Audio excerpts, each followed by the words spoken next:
Girl. Come on, mama. Come on. Yeah. Oh, shit. Sorry, Daisy, they're a little tall. Whoosh, whoosh, whoosh, whoosh, whoosh. She's having trouble jumping on shit these days. Can you do a mic test one last time? Check 1, 2, 3, 4. Such severe depression that it was suicidal. I think everybody suffers from mental health a little bit. The producer, the director, everybody, they were like, you know, Melyssa, just kind of kiss him. I did not know that a porn company paid the label. And if you guys haven't figured it out, we're talking about Diddy. Have you achieved everything that you thought that you would by this age? Hold off on your titles until I finish preparing the meals. Who else would you go track for track with? Hot and Bothered with Melyssa. Intro, take 2.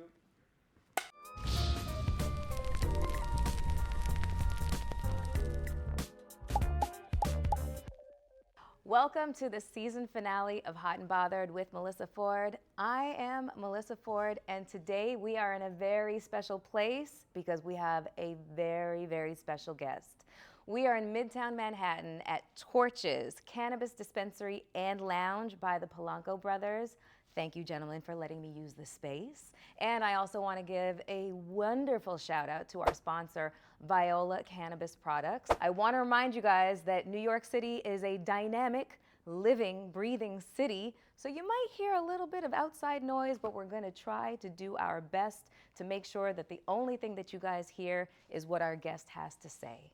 My guest today is Jason Phillips, a rapper, entrepreneur, and songwriter known for his gritty lyricism and his iconic laugh. You might know him as Jadakiss.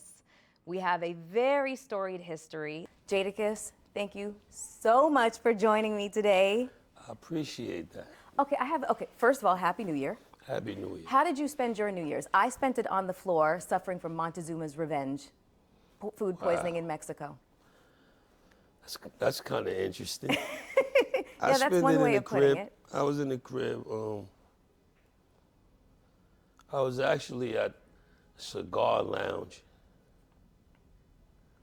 with a couple of my friends before the festivities. Then I just went home, chilled with the family in man cave. That sounds like a good way to bring it in. Nice, calm, reserved New Year's. Yeah. Just blessed to be here. Good. Just in case you guys hear any background laughing or whatever, we have a little bit of a studio audience here with us. You want to give us a little bit of noise? Woo woo! Yeah! Okay, so I am going to throw my journalistic ethics out the window, which basically means that the journalist does not make the interview about them at all. But this is important because we have a very, very, very special connection, and it's long lasting. Do you know the first time that we ever worked together? The first time we ever worked together, in my knowledge, is the Knock Yourself Out video. Check, rock yourself out. But in the meantime, girl, knock yourself out. Oh, you model the model? That ain't it. What's before that? Tommy's theme. Wow. The Locks and Made Men. That was my first American video. They flew me in from Toronto, and Yeah, but you was working with Made Men. that was not my choice. Yeah, but you can't. Shouldn't get charged to getting that one wrong because we worked in the same space, but you wasn't working with me. Right. Right? Technically, in the court of law. Technically, but yeah. You was in Tommy's theme? I was in Tommy's theme. Matter of fact, my nigga got a gun to his back. Squeeze 3, turn him around and give him a smack. Yeah, I was scared to death. That was your first time? It was like my first American video, and I just was like so intimidated by everything, everybody, the other girls on set. But meanwhile, I didn't realize I had nothing to worry about. Facts. Yeah. So, but the video that most people know about, for us is Knock Yourself Out. Yeah. Knock Yourself Out made me a star. Like, it was, I've done a lot of videos and prolific videos, Big Pimpin' before that, Cher Shayla Ghost, Thong Song Remix, Shake It Fast. They were all great, but Knock Yourself Out was something completely different. So I kind of want to talk a little bit about the filming of Knock Yourself Out. I always wondered, like, did you know that the song and the video was going to be the massive hit that it's become, and also the long-running hit that it is? No and no. Of course, anytime you get Pharrell production, it's usually something that is usually a hit more times than less. So we felt really good about the single. Then once we got the treatment for the video, we felt even better. Then once I found out they got you to be the lead girl in there, that was like a no-brainer. And we did a portion of We Gonna Make It at the end of that one. So Yeah. that put the world onto that. Yeah. Most And people. it just worked out good. I ain't think it would do what it did, but it worked out pretty good for both of us. Yeah, I remember when I got the call to do Jadakiss's video, I was like, oh, it had to have been We Gonna Make It. And they were like, no, it's Knock Yourself Out. I was like, huh? Because that was the What is song that that? was Yeah, We Gonna Make It was going everywhere. everywhere. So then when I get the call and they're like, no, it's for Knock Yourself Out. I hadn't even heard the song yet, but I was just like, it's Jadakiss, it's Malibu, what's the budget? Oh, $650,000? Yes, you're paying my rate too, right? Yes, I'm there. So that was, I've always wanted to know what your experience was on that set, like shooting that video, and like just what you thought about the treatment, because I feel like I got more airtime than you did. We shared airtime, but you just got your airtime just stuck to the people more than my airtime. But I felt good. That was probably one of my first big videos, you know. When back then they was opening up, the budgets was different. It was Crazy. It was the golden era of spending money. But no, I felt good. The house was dope. The car was dope. The you was dope. Everything the gods was working for us that day. Yeah. It was a beautiful.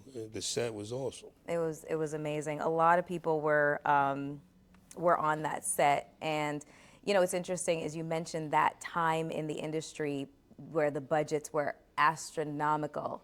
You know, it was a really good time. Beautiful time. And then things changed so drastically. Drastic. Like a $600,000 budget went down to $50,000 on a good day, and that could be like Common and Nas. Facts. Yeah. But I always tell this story about you on this set because there's this scene of us by the car at night. The producer, the director, everybody, they were like, you know, Melyssa, this is like a really intimate shot, and we would really, really like it if, you know, you would just kind of kiss him and blah, blah, blah. I was like, yeah, I don't see that happening. I have a man. I'm not trying to go home to, you know, any bullshit. So I will make this look, I've been hired to, you know, make this product look amazing. I got you. It does not have to include me swapping spit with a stranger. And so when I finally get to set, I say to you, so here's how this is gonna go if this is okay with you. You know, if you could keep your hands above here, but you're, I wasn't gonna touch you. Yeah. What's your response? Because all your boys were like, yo, go in. And you were like, I don't want a lawsuit. Yeah, you know. You were Very respectable, very respectable. you were ahead of your time, just in terms of, you know, what transpired in the last 5 or 6 years, the whole Me Too movement. But I'm just wondering, because there's so many other men in the industry that abused their position, their power, and their fame, and you never did. Like, you just, those kinds of stories do not follow you. And it seems like Studio audience, let me get another. you just have always come across as a morally upstanding dude in an industry that is the most chauvinistic, misogynistic, just sometimes disgusting, you know, place to exist. How? I don't know how. I mean, I just try, you know. It's not easy for everybody, you know. Young, when you hot in the game, everybody's coming at you, especially the ladies. For some people, male and females. you gotta try to maintain some balance and know that I knew on that set I wasn't trying to jeopardize anything. Whether it was they getting you upset and you going back to Toronto or they stopping anything. I knew this is my goal. This is a big opportunity for me to make everything go smooth and, you know what I mean, be very respectful. I had a lot of dudes that flew in from the hood. That was the people you was hearing saying go in and do all that crazy shit. But nah, I woke up that day with a purpose to shoot a great video and get it done with, you know, no mishaps, no discrepancies. And thanks to your help and everybody on the set, Little X, we was able to do it. Yeah, I agree. But I have been on some sets that get crazy and you see. Oh, I was about to get there. Yeah, they get crazy now. You know what I did not know was happening? I did not know that, and I didn't even know this type of thing even happened.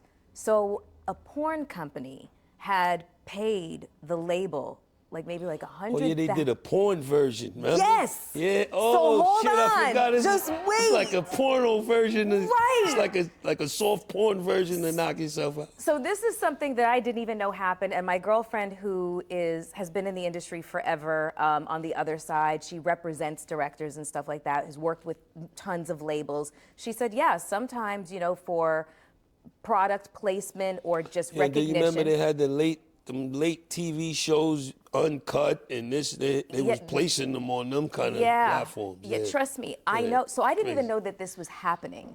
And I didn't think that this would be, you know, it shouldn't have been relevant to me because, you know, I'm me and I did the clean version. Unfortunately, one of the girls in the porn version requested you. No, she looked a lot like They thought me. it was you? So everybody thinks that I'm the one in the porn version. It was not me. Tell them. No, it wasn't her. It Okay, definitely thank you. was not her. Yeah, so that was. Let off the hook for that. It wasn't her. Yeah, that was pretty interesting. I did not know that companies could come along and you know, pour some money into a portion of the budget, and then that would be the outcome. And I didn't know about. That's like actually the first one of them. I thought they just started that when they did. I didn't know what they was talking about when they said, "Yo, we're gonna do like a soft porn." Me for what? You looked so uncomfortable. I was. I didn't know where. You didn't know where to put your hands. Yeah, like, I didn't know what was crazy. Just, I gotta look. I gotta look that up when we get out of here. I forgot all about that shit. Yeah, that was a really interesting little situation that happened there. Yeah.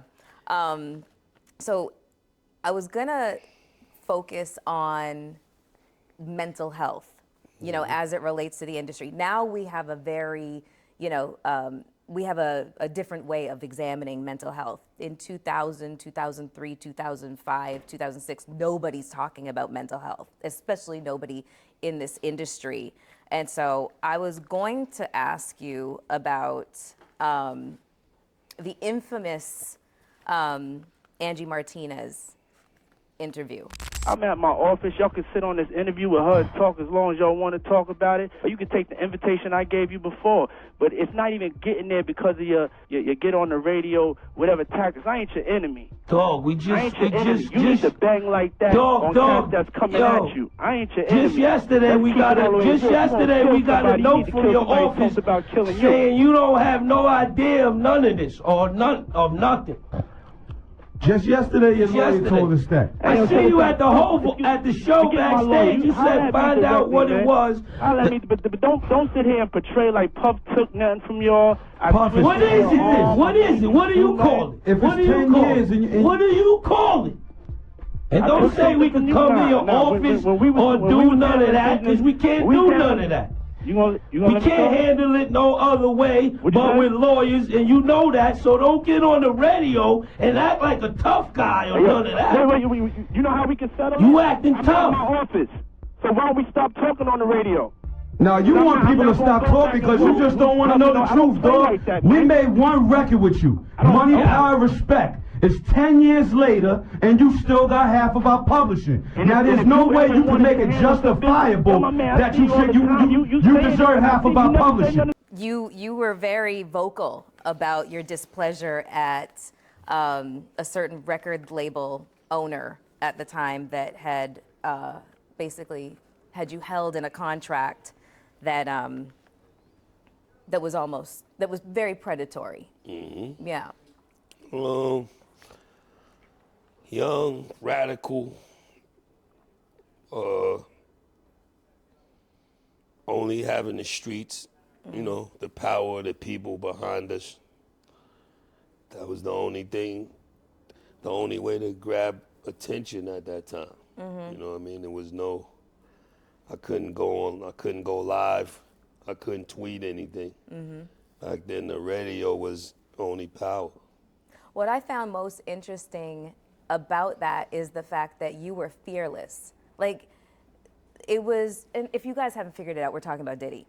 But it seemed like the reason why he was able to carry on for over 30 years, just kind of screwing over artists and whatever else he had going on in his personal life that was allegedly illegal, you were one of the only people that was vocal about how disgusting you found this contract, how much you wanted out of it, and what your personal feelings were about him. I can't take the credit for that. You got to give it to all three of the locks, all of us as a whole. But yeah, we was young. We was smarter than we appeared to look, and we just felt something wasn't right within that contract, and we knew going against them at the time would be a very big risk, because it could even go wrong or wrong.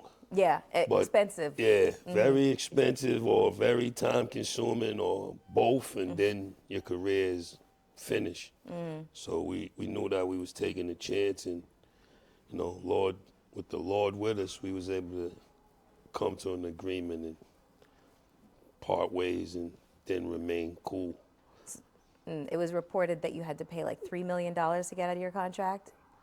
Not sure what the dollar is to the penny, but it's definitely in the scope. Jimmy Iovine and Rough Riders, and they definitely paid something nice. How did that affect your, you know, I guess your impression of the industry? Because like you said, you know, you and the rest of the locks were, you know, hit the ground running, really an impressive group, and then this happens. I think what we did will be recognized much longer after we no longer here, when artists really start caring about the business side of it. You know what I mean? Because we were fortunate to want to know as much about the business as the glitz and the glamour and the fame and all that. Yeah. So we were able to catch it. But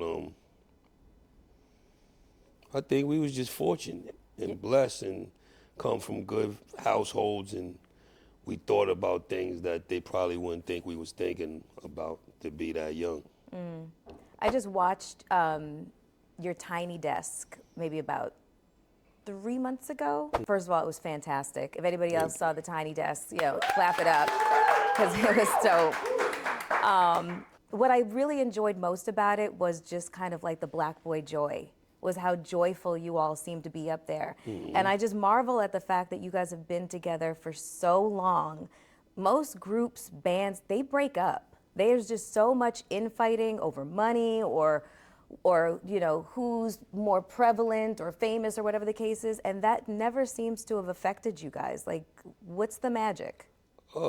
Just what you said. We made an oath and a pact early as teenagers to never let none of them things intertwine our brotherhood and friendship. And a lot of guys will, you know, they get to the fame and they see the money and the girls, and that will be the first thing. We actually use that as motivation to keep us tighter and keep everything as solid as we could keep it. Do we agree? Do we disagree and have differences? Of course.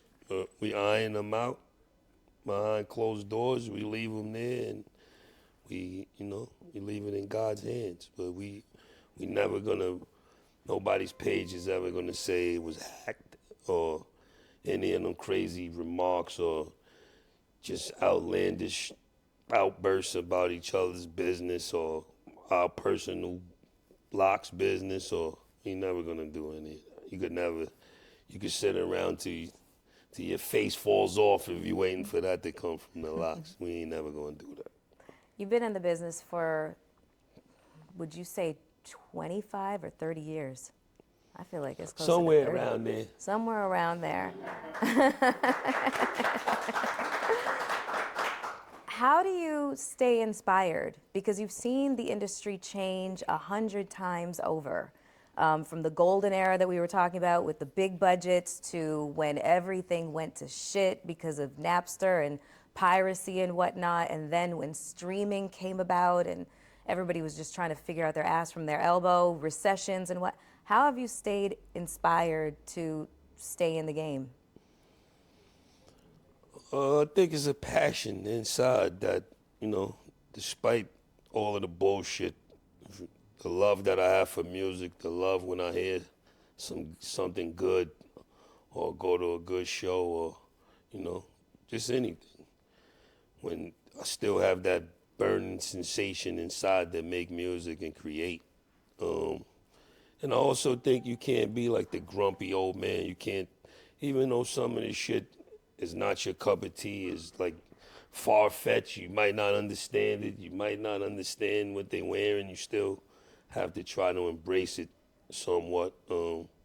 I use my son, he kind of weeds me and guides me what he thinks is the next hot shit coming out, or what he think I should listen to, and I kind of just create my own metaverse with all of that and make a gumbo of not staying too old and not staying too young, and trying to cook the right ingredients to keep it on the borderline of bridging the gap.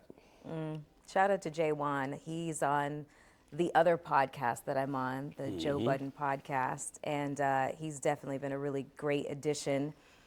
Simply for the reasons that you say, he's young and a breath of fresh air, and he just kind of like infuses that into the conversation. You did good, Papa Bear. Yeah, we can clap it up. So one thing I like to ask people is, what is a quote that you kind of live by or has, helped to shape your perspective on life? I always get really different answers from people. Sometimes it's long, sometimes You're always it's short. gonna need somebody, but all you got is yourself. And it means just that. Like, you need a good team. You need good, you see these studio audience and staff. You need good people with you. You need good people that's for the cause. But it starts with you.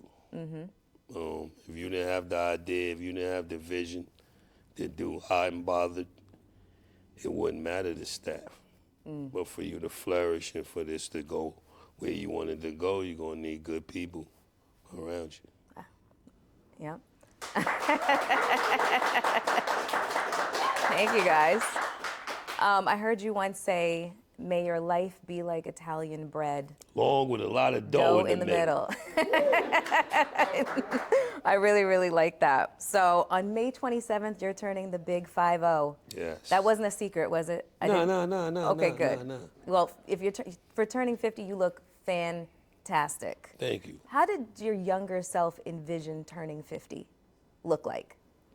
A lot of guys in this industry, they said, I didn't think I would ever get there. Yeah. But you grew up with mom and dad and had a backyard and a dog named Gizmo. So She know about Gizmo. Gizmo. That's why I brought Daisy, because I was like, oh, he's an animal lover? Great. Only like little dogs like that. Gizmo was way bigger than Daisy, but not that. It was Daisy's like super sexy. Gizmo was like. That's what she thinks too. You know what I mean?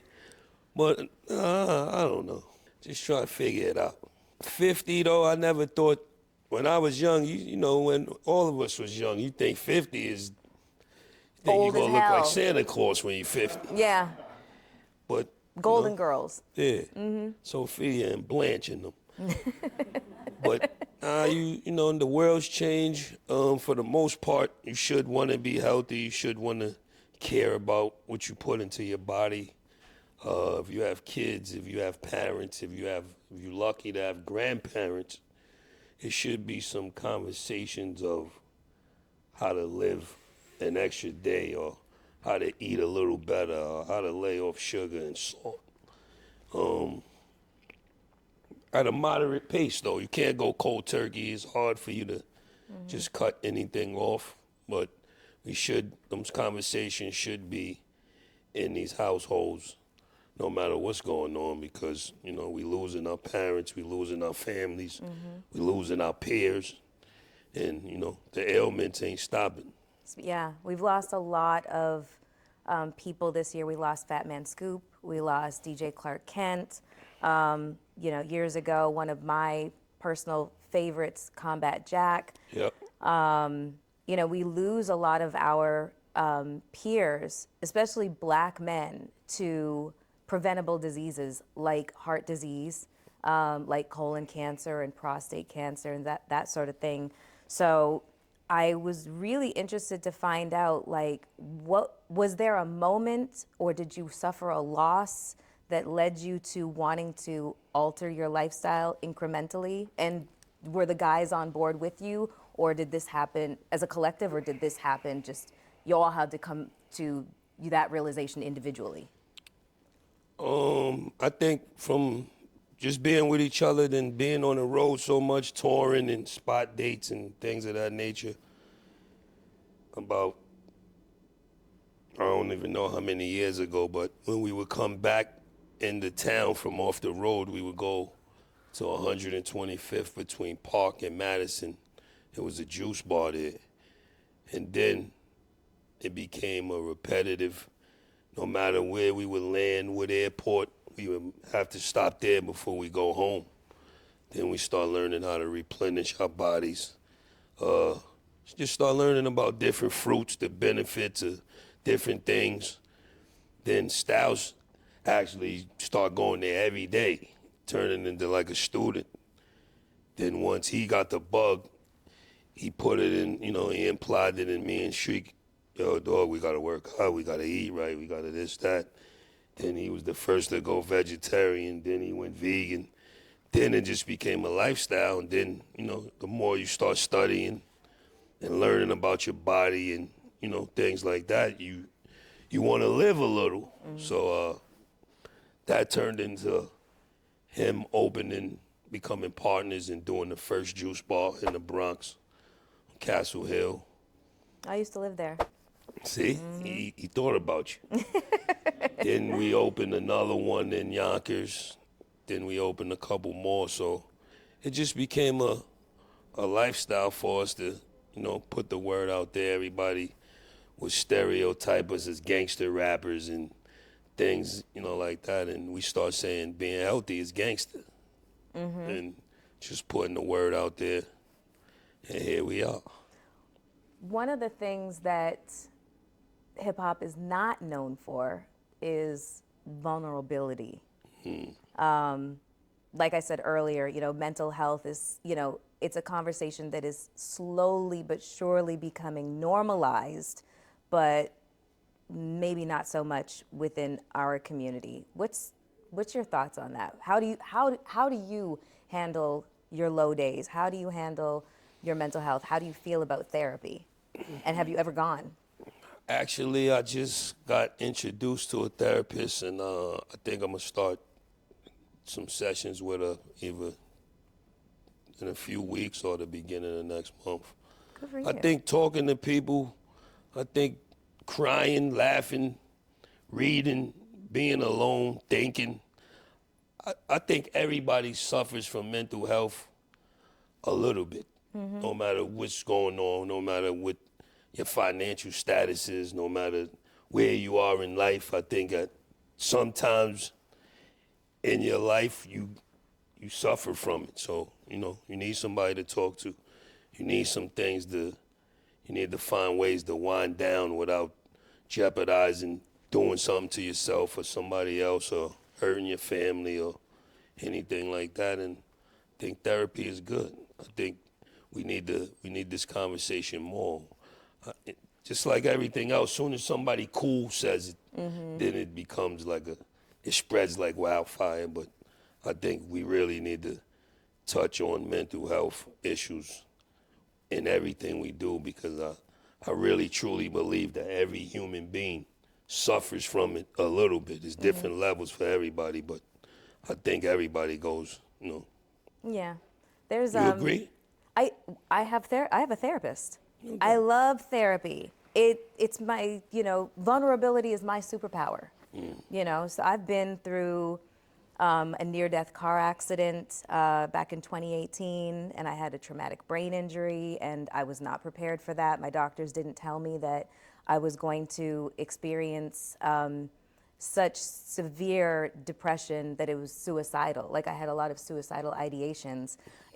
It took me so much work to crawl out of that hole, and then a year and a half later, my mom was diagnosed with colon cancer, and it was very rapid. So I mean, I felt like God had his foot on my neck for quite a few years, and there was times when I just did not know if I was going to make it, and thankfully I had a very good support group, but I also knew that therapy was probably going to be the only thing that really got me through it.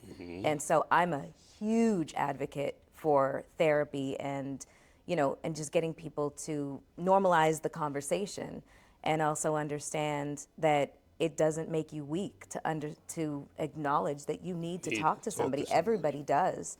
To think that we can live consistently happy, we'd burn out as human beings. We have to go through the undulation of highs and lows with our, emotional landscape. So I'm just always interested to find out where somebody is on their journey, because as you get older, you can't help but start to see things in a different light. It's the reason why we don't feel like we got to run outside and do whatever for New Year's Eve. It's the reason why we feel like, no, you know what? A quiet evening with family, contemplating how the last year has gone, maybe some planning as to how this next year can go, God willing. I think that is where we eventually end up, and personally, I love it. I think that we're also told that we're supposed to fear age. Well, you guys, not so much. Us women, we're told we can't get old. You crazy? This is a young man's sport. I got no business being here at 50. True.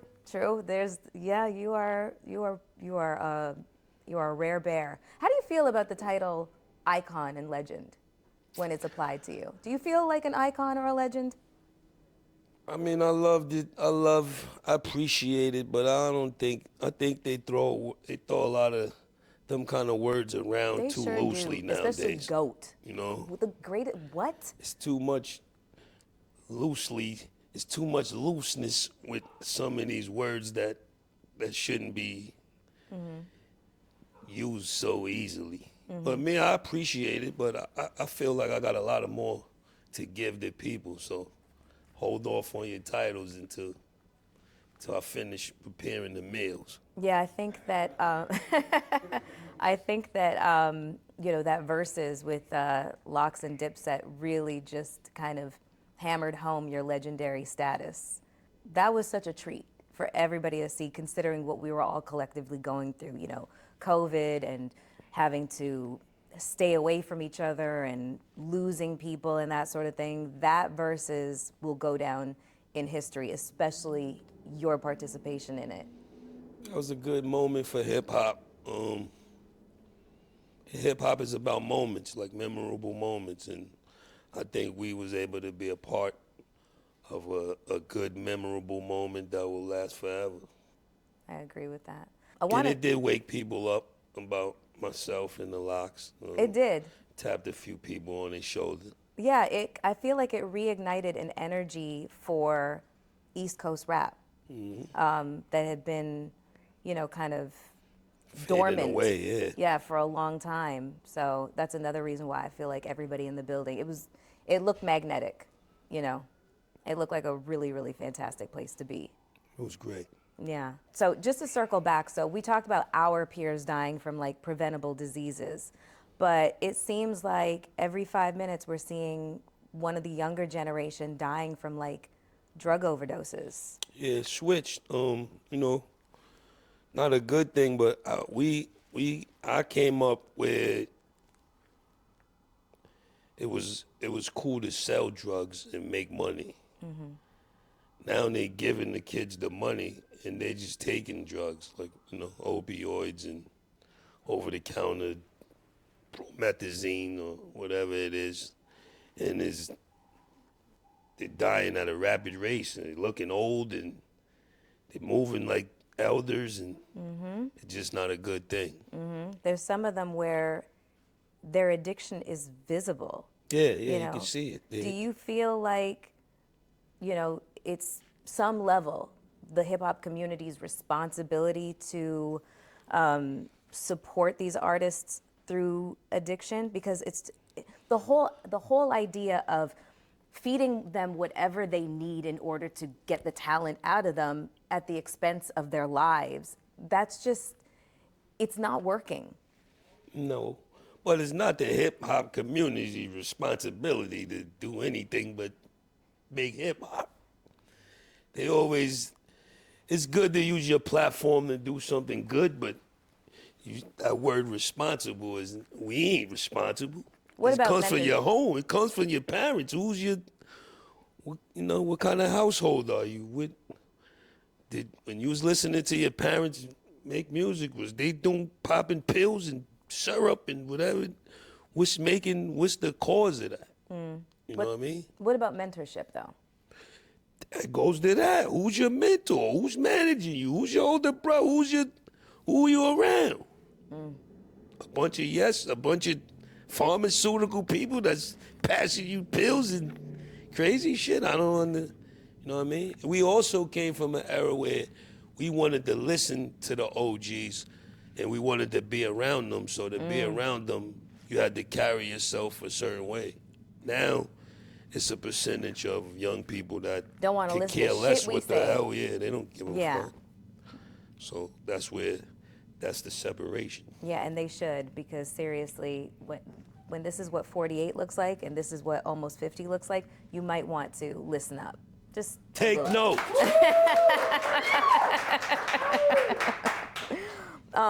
So you're about to hit 50. Have you, and I think you've already said this, but have you achieved everything that you thought that you would by this age?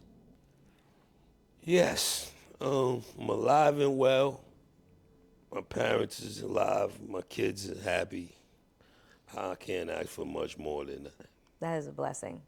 That is a blessing. Good for you. Tell me what's on your bucket list. It can be achievement, but it can also be, I want to go to Thailand or whatever. Outlandish shit. Japan. I want to go to, where I want to go? What, China? Yeah, I want to go to China. I want to go, I just said something I wanted to do. Not like jump out of a plane or any of that kind of stuff. No? Yeah, I meant to be on the ground. I don't want to be in the air. It's a few places I would like to go in life. I don't know. I like to chill. I just like to chill. I want to be in the best shape I can be when I turn 50. I want to be on Men's Health magazine cover Ooh. for my 50th birthday. We'll clip that up and we We're will gonna make that tag happen. Men's Health so that we can make that happen. Men's Health, we might as well throw GQ in there too. You know what I'm saying? Let's just make it, let's call it something. Okay, so let's talk about Kiss Cafe. And it's 3 generations. It's yourself, your father, and your oldest son, J1. Yeah. Why coffee? My dad's been in coffee his whole life, my whole life. Okay. I can remember him driving me to school and pulling on. He listening to Howard Stern, and he make me get out and get him a coffee light and sweet and a butter roll. Then that started me getting 2 coffees light and sweet and 2 butter rolls. But Do you still have the butter roll? no more butter roll. Okay.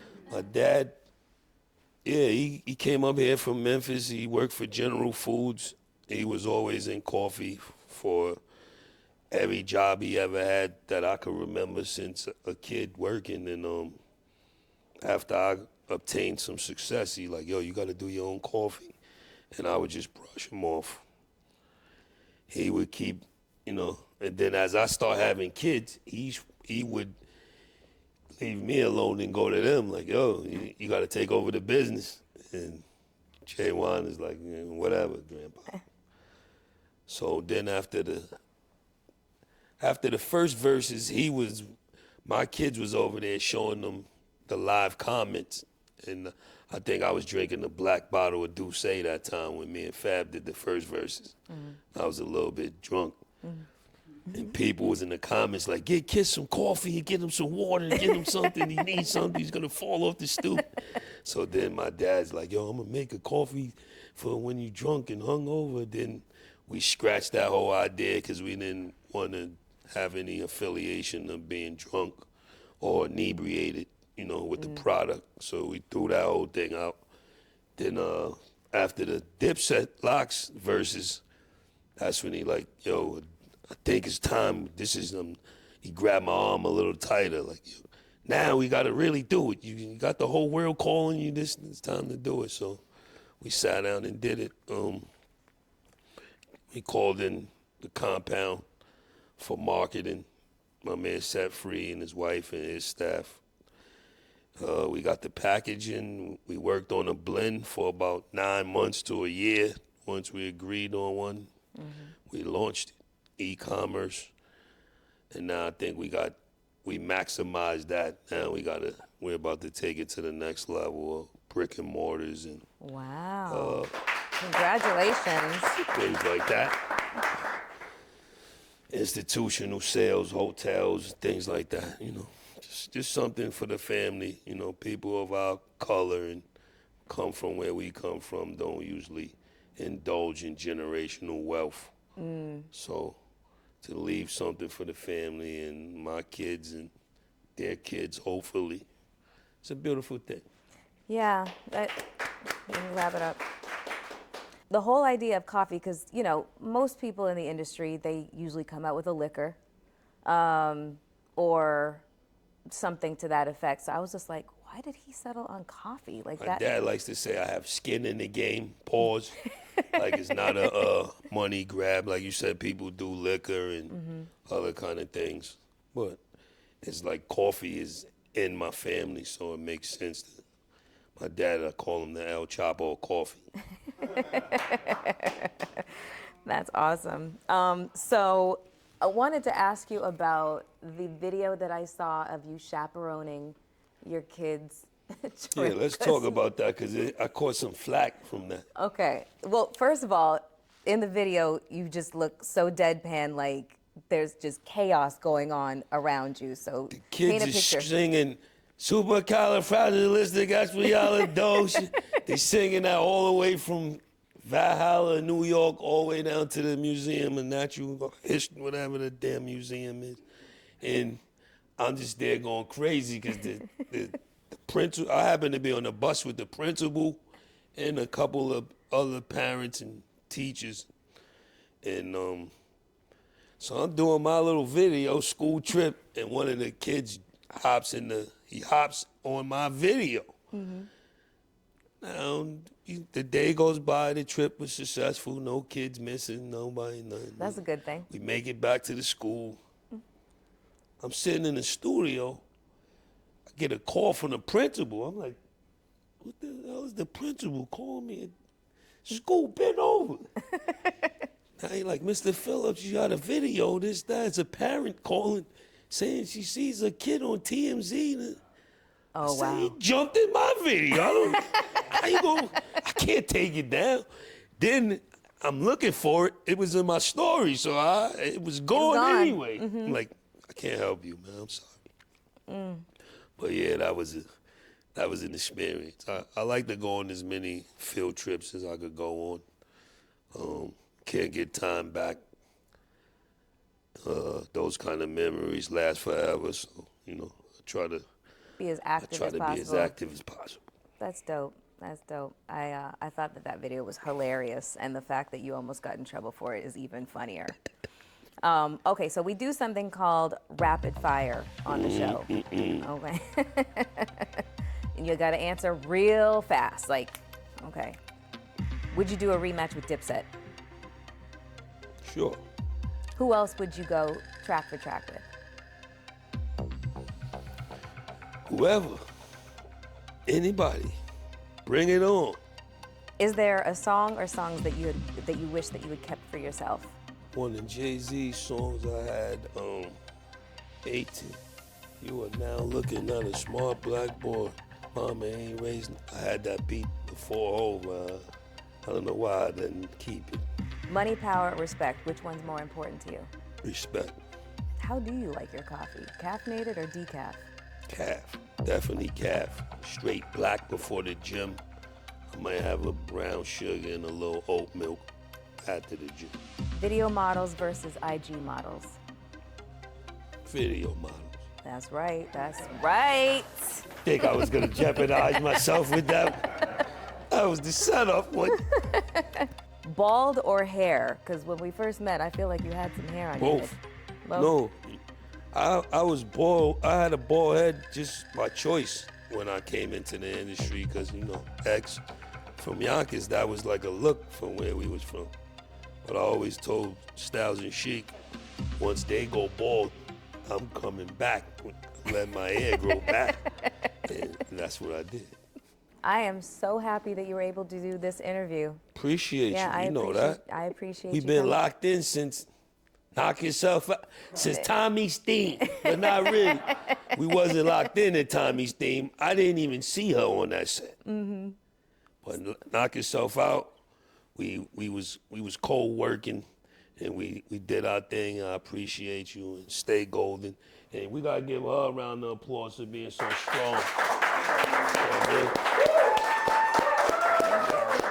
Thank you. Another round of applause for wrapping up Hot and Bothered, the first edition with Jadakiss. That's right.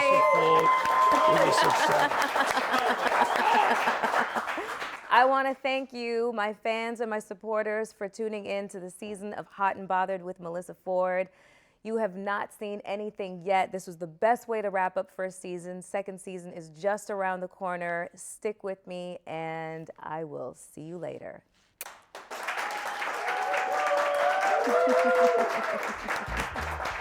Thank you for tuning into Hot and Bothered with Melyssa Ford. Please rate, subscribe, and comment, and share wherever you get your favorite podcasts. See how good she is, too? Yeah. She's like... Yo. Yeah, you forgot, right? Oh, man. Chilling, though. Do you like to hold dogs? You want to hold her for a second? Only this size dog. She's a sweetheart. Daisy. What's up, baby? Give me a Daisy. Oh, we had a picture of him and Daisy.